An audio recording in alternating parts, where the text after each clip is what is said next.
आइए आज हम लोग अब कुछ त्रिभुज के बारे में देखते हैं।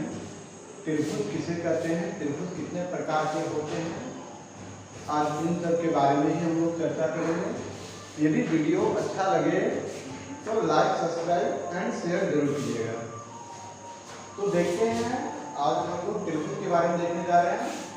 तो पहला प्रश्न यहाँ होता है कि त्रिभुज किसे कहते हैं, आखिर ये त्रिभुज है क्या चीज, इसके बारे में हम लोग जान लेते हैं। तो त्रिभुज जो कहते हैं, तीन भुजा से घिरे हुए क्षेत्र को त्रिभुज कहते हैं। ये तो हो गया त्रिभुज के बारे में चर्चा, त्रिभुज किसे कहते हैं। आगे आते हैं त्रिभुज कितने प्रकार के होते हैं। त्रिभुज कितने प्रकार के होते हैं, तो त्रिभुज तीन प्रकार के होते हैं। त्रिभुज का नाम एक भुजा के आधार पे और एक कोण के आधार पे दिया गया है। तो पहला जब आते हैं हम लोग भुजा के आधार पे, तो पहला हो गया आपका समबाहु त्रिभुज, दूसरा में समद्विबाहु त्रिभुज, तीसरा में विषमबाहु त्रिभुज। ये तो भुजा के आधार पे नाम हुआ। अब इनका एक कोण के आधार पे नाम होता है, जिनको हम लोग कहते हैं न्यून कोण त्रिभुज। और इस त्रिभुज में जो होता है भुजा जैसा जो ये कोण होता है, ये 60-60 डिग्री का होता है। प्रत्येक कोण इसका 60 डिग्री का होता है और ये सभी भुजाएं आपस में बराबर होती है। ये हो गया आपका न्यून कोण त्रिभुज, जिसके प्रत्येक कोण 60 डिग्री का हो, और समबाहु त्रिभुज, जिसका सब भुजा आपस में बराबर हो। अब आ जाते हैं हम लोग समद्विबाहु त्रिभुज के बारे में चर्चा करते हैं। समद्विबाहु त्रिभुज आखिर है क्या। तो इस त्रिभुज में जो होता है समद्विबाहु, दो भुजा आपस में इसका बराबर होता है। दो भुजा आपस में बराबर, ये तो भुजा के आधार पर, जैसे ये हमारा आधार और ये लंब, ये दोनों भुजाएं आपस में बराबर होती है।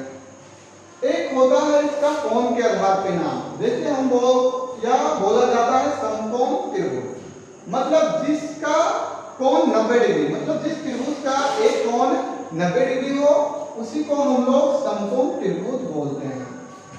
तीसरा नंबर में आता है विषमबाहु। तो इसका जो भुजा होता है, भुजा के आधार पे ये नाम दिया गया इसका विषमबाहु। तो इसमें जो होता है प्रत्येक भुजा इसका अलग अलग होता है। ये जो तीनों भुजाएं दिया गया है, ये तीनों भुजाएं अलग अलग होता है, और इनमें एक कोण जो होता है वो 90 डिग्री से अधिक होता है, इसीलिए इसको बोला गया है अधिक कोण त्रिभुज में। ये तो हम लोग अभी देख लिए भुजा के आधार पे नाम और कोण के आधार पे त्रिभुज को। अब इसके बारे में अब हम लोग अभी और डिटेल से देखेंगे। समबाहु त्रिभुज का सूत्र, समद्विबाहु त्रिभुज का सूत्र और विषमबाहु त्रिभुज का सूत्र।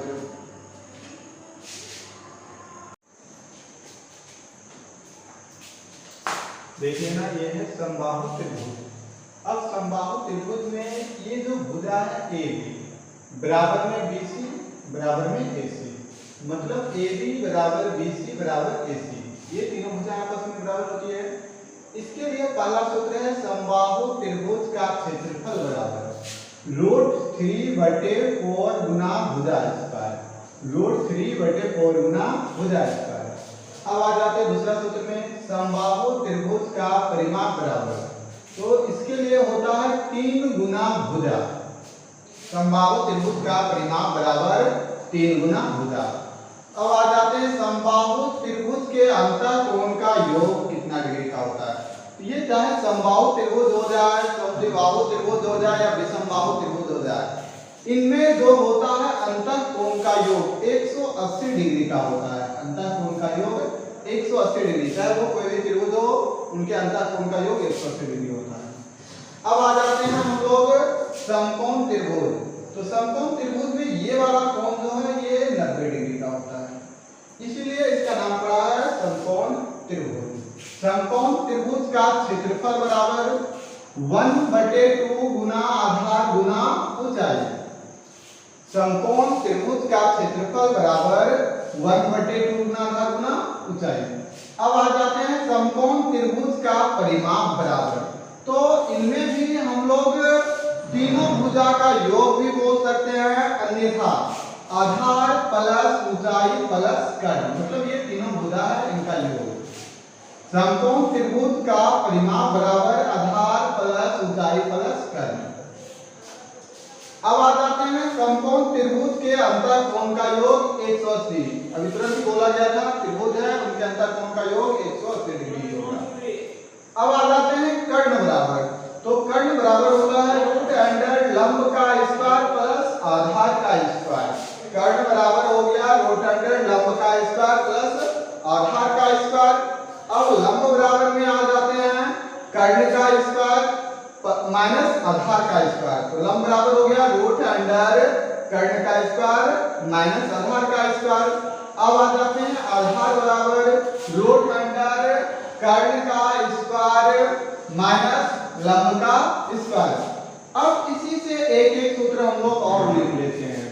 जैसे यहाँ पर ये रूट अंडर हमारा है, अब ये रूट अंडर को जैसे ही हम लोग हटाते हैं, तो इधर से जब रूट अंडर हटा हम लोग का, तो इधर ये आ जाता है स्क्वायर, मतलब यही हो गया कर्ण स्क्वायर बराबर लंब का स्क्वायर प्लस आधार का स्क्वायर। उसी तरह इसमें भी होता है, जैसे यहाँ से रूट हटा दिए तो इस पे आ जाता है स्क्वायर, मतलब लंब का स्क्वायर बराबर कर्ण का स्क्वायर माइनस आधार का स्क्वायर। उसी प्रकार जब यहाँ से रूट अंडर को हटा दिया जाता है, ये इधर स्क्वायर आ जाता है, मतलब आधार का स्क्वायर बराबर कर्ण का स्क्वायर माइनस लंब का स्क्वायर।